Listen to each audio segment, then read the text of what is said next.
Hello दोस्तों, स्वागत है आपका अपने चैनल जर्नी टू जीनियस में। आज की इस वीडियो में हम क्लास 7th की जीके का चैप्टर नंबर 1 जिसका नाम है की टू सक्सेस, उसके बाद चैप्टर नंबर 2, फिर उसके बाद चैप्टर नंबर 3, इन तीनों के बारे में जानकारी प्राप्त करेंगे। अगर ये वीडियो आपको हेल्पफुल लगे और पसंद आए तो कृपया हमारे चैनल को सब्सक्राइब और वीडियो के नीचे एक प्यारा सा कमेंट ज़रूर करें। तो चलिए शुरू करते हैं। सबसे पहले यहाँ पे बताया गया है कि हमारे चैप्टर का नाम है की टू सक्सेस, यानी सफलता तक जाने की कुंजी या फिर चाबी। तो बेसिकली चैप्टर का नाम है सफलता की चाबी या फिर कुंजी।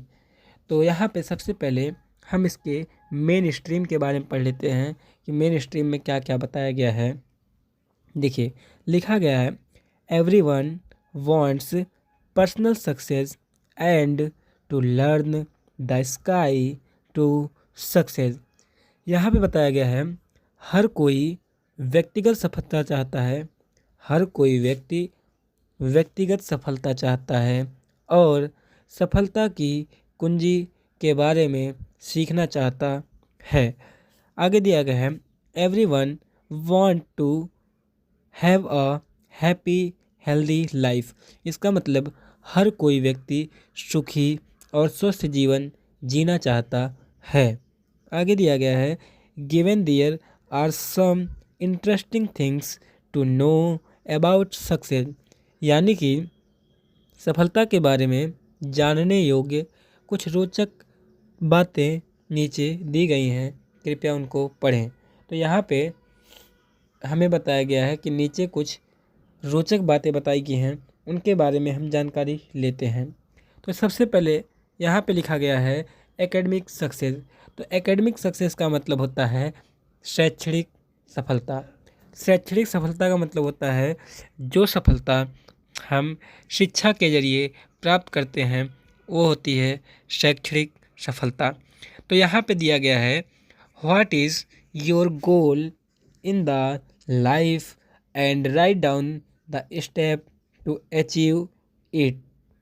इसका मतलब कहा गया है कि आपके जीवन का लक्ष्य क्या है और उसे प्राप्त करने के लिए आवश्यक कदम लिखो, मतलब आप उसको पाने के लिए क्या क्या कदम उठाएंगे। तो यहाँ पे हमें कुछ चीज़ें बताई गई हैं जो कि सक्सेस होने के लिए बहुत इम्पोर्टेंट है।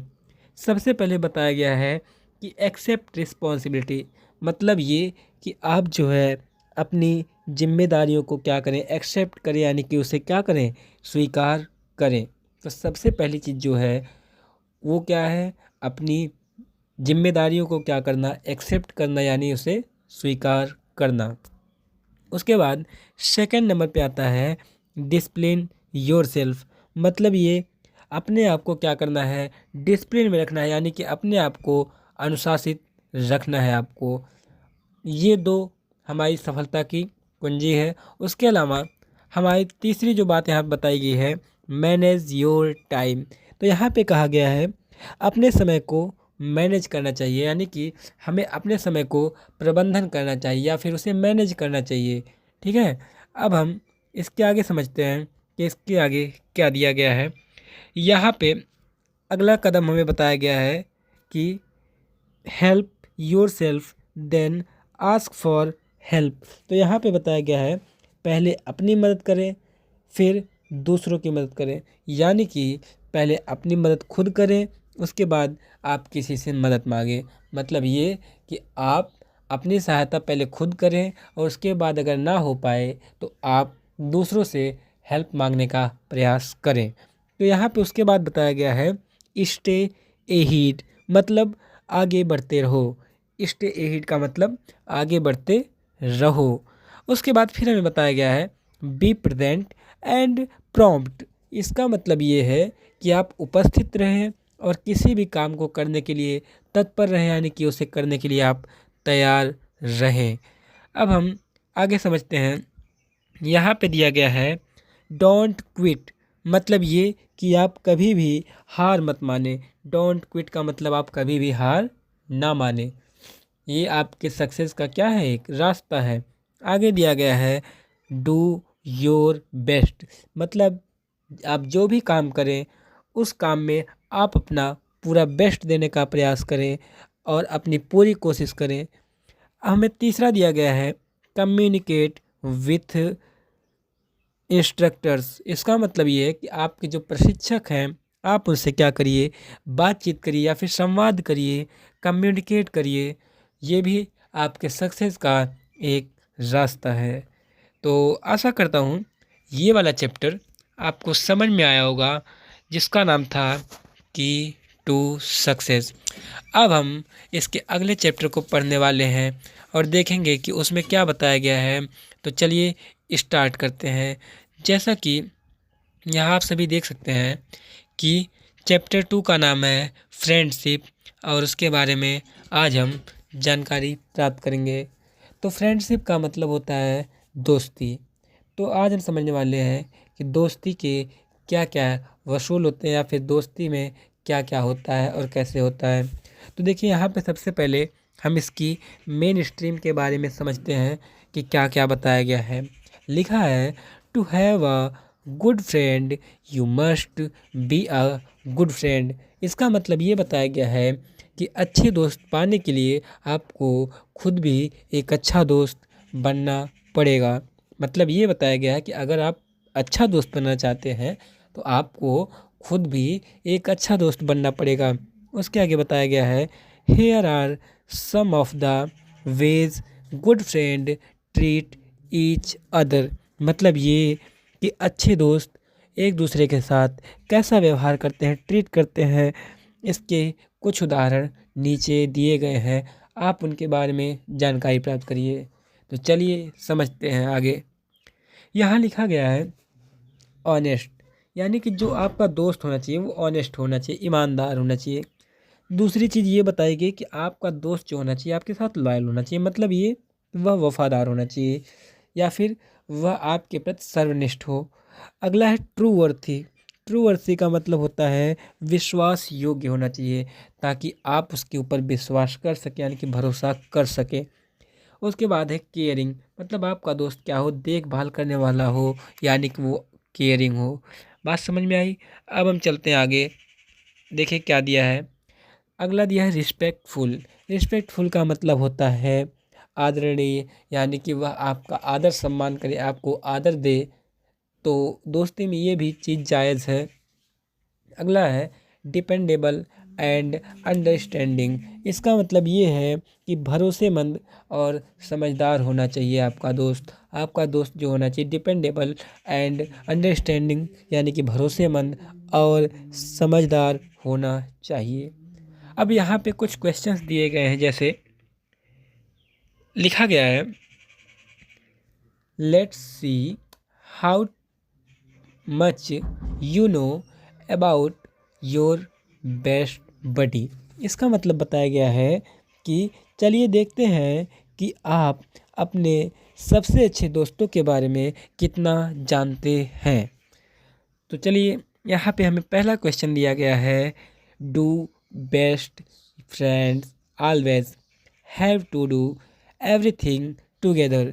तो यहाँ पे आपसे ये प्रश्न पूछा गया है कि क्या आपके जो सबसे अच्छे दोस्त हैं उनको हमेशा सब कुछ एक साथ ही करना पड़ता है, मतलब जैसे आप और आपके दोस्त क्या सभी काम एक ही साथ आप लोग करते हैं, ये पूछा गया है। तो इसका आंसर होगा नहीं भाई, आप अपना काम करोगे, वो अपना काम करेगा किसी टाइम पे, तो ऐसा तो है नहीं कि आप एक ही साथ करोगे। उसके बाद दूसरा क्वेश्चन ये कहा गया है do best friends always have to have the same friends. इसका मतलब ये है कि क्या सबसे अच्छे दोस्तों के हमेशा एक ही दोस्त होने चाहिए, तो ऐसा बिल्कुल भी नहीं है। आपके जो सबसे अच्छे दोस्त हैं ज़रूरी नहीं है कि उसका कोई और अच्छा दोस्त ना हो। तो यहाँ पे ये पूछा है कि क्या जो आपका दोस्त है क्या उसका कोई और दोस्त नहीं होना चाहिए, तो ये तो गलत बात है। अब उसके बाद तीसरे नंबर पे कहा गया है what makes you a good friend. इसका मतलब ये है कि क्या चीज़ है जो कि आपको एक अच्छा दोस्त बनाता है, मतलब आपके अंदर वो क्या क्वालिटी है जो कि आपको एक अच्छा दोस्त बना सकती है। उसके बाद क्वेश्चन नंबर 4 में कहा गया है कि do you have a different best friend then you had a year ago, what happened, did one of you change. इसका मतलब ये है कि क्या आपका सबसे अच्छा दोस्त 1 साल पहले जैसा था उससे अलग है, या फिर व्हाट हैपेंड क्या हुआ, आप दोनों में से क्या कोई बदल गया, ऐसा क्वेश्चन पूछा गया है। अब आगे देखते हैं क्या दिया है।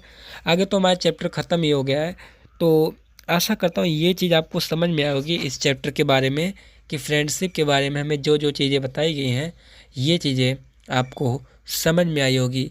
अब हम चलते हैं अपने नेक्स्ट चैप्टर पे जिसका नाम है विटामिन्स, यानी उसमें विटामिन्स के बारे में बताया गया है। चलिए हम स्टार्ट करते हैं विटामिन्स के बारे में पढ़ना। तो यहाँ पे देखिए हम सभी जानते हैं विटामिन्स को हिंदी में विटामिन सी कहते हैं। अब उनके बारे में हम जानकारियाँ प्राप्त करेंगे। तो सबसे पहले हम इस चैप्टर के मेन स्ट्रीम के बारे में पढ़ लेते हैं। यहाँ पे बताया गया है कि vitamins are essential to normal metabolism. इसका मतलब ये है कि विटामिन जो होता है वो हमारे शरीर की सामान्य पाचन शक्ति प्रक्रिया के लिए आवश्यक होते हैं।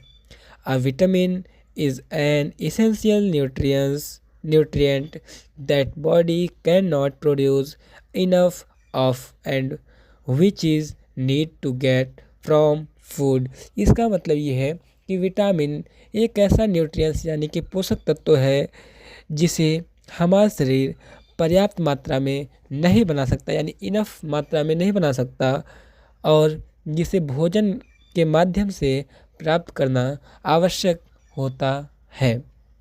तो यहाँ पे ये चीज़ बताई गई है विटामिन्स के बारे में। तो बिकॉज विटामिन है क्या, विटामिन एक न्यूट्रिएंट है यानी कि वह पोषक तत्व है। अब हम इन सभी विटामिन्स के बारे में एक एक करके पढ़ेंगे। तो सबसे पहले हम पढ़ते हैं विटामिन ए के बारे में। यहाँ पे विटामिन ए के बारे में हमें जानकारी दी गई है। तो सबसे पहले हम पढ़ते हैं विटामिन ए के बारे में।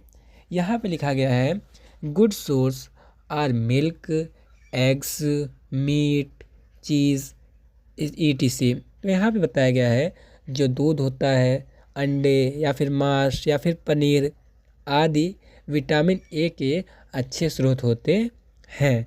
उसके बाद बताया गया है it helps skin grow and repair skin. इसका मतलब यह है कि यह स्किन के विकास यानी त्वचा के विकास और उसकी मरम्मत में मदद करता है, यानी उसको रिपेयर करने में मदद करता है। It include the formation and maintenance of teeth bones. इसमें दांतों और हड्डियों का निर्माण और उसका रख रखाव भी शामिल होता है। तो आशा करता हूँ विटामिन ए के बारे में आपको अच्छे से समझ में आया होगा। अब हम चलते हैं विटामिन बी के बारे में पढ़ते हैं और जानकारी देते हैं कि विटामिन बी के कौन कौन से सोर्सेज होते हैं। देखिए यहाँ पे लिखा गया है good source are fruits, grains, eggs and dairy products ETC। यहाँ पे बताया गया है कि जो फल होते हैं, अनाज होते हैं, अंडे और डेयरी उत्पाद जो होते हैं वो विटामिन बी के बहुत अच्छे सोर्स हैं, यानी बहुत अच्छे स्रोत हैं। It have a direct impact on your energy levels, brain functions and prevent infection. इसका मतलब ये है कि कहा गया है इसका आपके ऊर्जा स्तर, मस्तिष्क की कार्यप्रणाली पर सीधा प्रभाव पड़ता है और ये इन्फेक्शन यानी संक्रमण से क्या करते हैं, आपको बचाते हैं। तो आशा करता हूँ विटामिन बी के बारे में आपको अच्छे से समझ में आया होगा। अब हम चलते हैं विटामिन सी की तरफ और समझते हैं विटामिन सी के अच्छे सोर्सेज क्या हैं। देखिए यहाँ पे दिया गया है good source are fruit such as mango, kiwi, papaya, etc। तो यानी कि विटामिन सी के अच्छे सोर्स आम, कीवी, पपीता आदि फल जो हैं वो इसके अच्छे सोर्स हैं। आगे कहा गया है it may help battle high blood pressure and fight heart disease. इसका मतलब ये है कि यह हाई बीपी से लड़ने और हृदय के रोग से मुकाबला करने में सहायक होता है। यानी कि यह हाई बीपी से लड़ता है और हृदय से संबंधित बीमारियों को क्या करता है, रोकता है। हमने विटामिन सी के बारे में यहाँ पे जानकारी प्राप्त की। अब हम समझते हैं विटामिन डी के बारे में, पढ़ते हैं। देखिए यहाँ पे विटामिन डी के बारे में बताया गया है good source are fatty fish like tuna, mackerel, egg, yolks, etc। तो यहाँ पे विटामिन डी के बारे में बताया गया है कि दूध, मैकेरल जैसी वसायुक्त मछलियाँ जैसे अंडों की जर्दी आदि ये क्या है, इनके अच्छे सोर्स हैं किसके, विटामिन डी के। आगे बताया गया है it plays a substantial role in the regulation of calcium and maintenance of phosphorus level in the blood. इसका मतलब ये बताया गया है कि यह जो होता है रक्त में कैल्शियम के नियमन और फास्फोरस के स्तर को बनाए रखने में महत्वपूर्ण भूमिका निभाता है। तो आशा करता हूँ विटामिन डी के बारे में भी आपको अच्छे से समझ में आया होगा। अब हम चलते हैं विटामिन ई के बारे में जानकारी लेते हैं और विटामिन ए के बारे में यहाँ पे क्या क्या बताया गया है उसको हम पढ़ते हैं। तो विटामिन ई के बारे में बताया गया है found in vegetable oils, nuts, green leafy vegetables etcetera. तो यहाँ बताया गया है यह जो होता है वनस्पति तेलों में जैसे मेवों या फिर हरी पत्तेदार सब्जियों आदि में पाया जाता है। यह हृदय रोग को रोकने में और इम्यूनिटी सिस्टम को मजबूत करने में सहायक होता है। तो यहाँ पे यही बताया गया है। एक बार फिर विटामिन ए के बारे में सुन लीजिए। लिखा है found in vegetable oils, nuts, green leafy vegetables etcetera. तो यहाँ बताया गया यह वनस्पति तेलों, नट्स यानी कि मेवों, हरी पत्तेदार सब्जियों आदि में पाया जाता है। इट में prevent coronary heart disease, support immune functions, यानी कि यह हृदय के रोगों को रोकने में और इम्यूनिटी सिस्टम को मजबूत बनाने में सहायक होता है। अब हम चलते हैं विटामिन के की तरफ और समझते हैं विटामिन के बारे में क्या बताया गया है। यहाँ पे लिखा गया है it is found in following foods, green leafy vegetables such as kale, spinach etcetera. तो यहाँ बताया गया है यह निम्न खाद्य पदार्थों में पाया जाता है जैसे हरी पत्तेदार सब्जियाँ जैसे कि केल या फिर पालक आदि में पाया जाता है। उसके बाद बताया गया it plays a role in blood clotting, bone metabolism and regulating blood calcium level. तो यहाँ पे बताया गया है कि यह हड्डियों के निर्माण और रक्त में कैल्शियम लेवल को मेंटेन करता है। तो यहाँ पे इनके बारे में बताया गया कि यह रक्त में कैल्शियम के लेवल को मेंटेन करता है। तो आशा करता हूँ इन चैप्टर्स के बारे में आपको अच्छे से समझ में आया होगा। और हमारा ये वीडियो आज का अगर आपको पसंद आया हो और आपको हेल्पफुल लगा हो तो कृपया हमारे चैनल को सब्सक्राइब करें और वीडियो के नीचे एक प्यारा सा कमेंट ज़रूर करें। Thanks for watching.